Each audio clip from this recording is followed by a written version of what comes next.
This happened to me when I was about 11 or 12. It was a Sunday afternoon and I was hanging out with two friends, Lisa and Michael. We were all around the same age. We were bored and looking for something to do.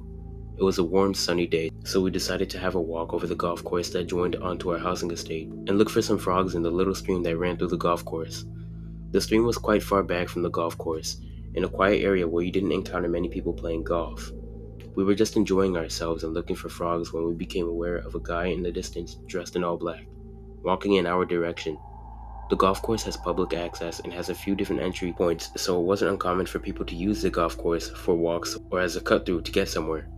Anyway, a little while later, Michael noticed that the guy had been stopping in his tracks facing us, still with some distance between us though, and he appeared to be just stood there, taking a piss, while staring at us. Now I'm older and I look back on it. I don't know if he was pissing or doing something else, but he was definitely exposed.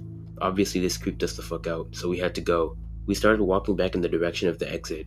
The guy started catching up to us, so we continued to up our pace until we were basically running, with the guy running behind us. At this point, myself and Lisa were starting to get upset. We started crying a little while we ran holding hands. Michael was faster than us, so he told us to run ahead and he would try to stop the guy so we can get a head start. By this point, we were full in tears and looked back to see Michael literally running around in circles with this guy hot on his heels. We finally found some older men playing golf. They didn't seem to bat an eyelid or wonder why two young girls were running and hysterically crying, so we tried asking them for help and told them there was a man chasing us and our friend was holding him off. We kind of expected that the men would help, but they dismissed us and told us to fuck off. To this day, it absolutely disgusts me that these men were approached by two distressed children who asked for the help, and they couldn't care less. Michael finally caught up with us and told us that he lost a man, but we still needed to run because he didn't know where he was. And the golf course had lots of trees and stuff that he could have been hiding behind.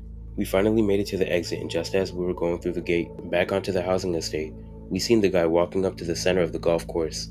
We ran to Michael's house that was the closest to where we were. Michael's dad and uncle went to the golf course to see if they could see the guy, but the golf course is massive, so he could have been literally anywhere. This happened in the early 2000s. In the 80s, before I was born, my grandma was apparently grabbed by a man while walking her dog on the same golf course. She only got away because her dog went for the man who grabbed her and caused him to let go of my grandma. I don't actually know if the guy wanted to cause us harm, seeing as though it could have been three against one, or if he just got a kick out of exposing himself and the thrill from the chase. But either way, it was absolutely terrifying. And we never did find any frogs in the end, just a golf course creeper.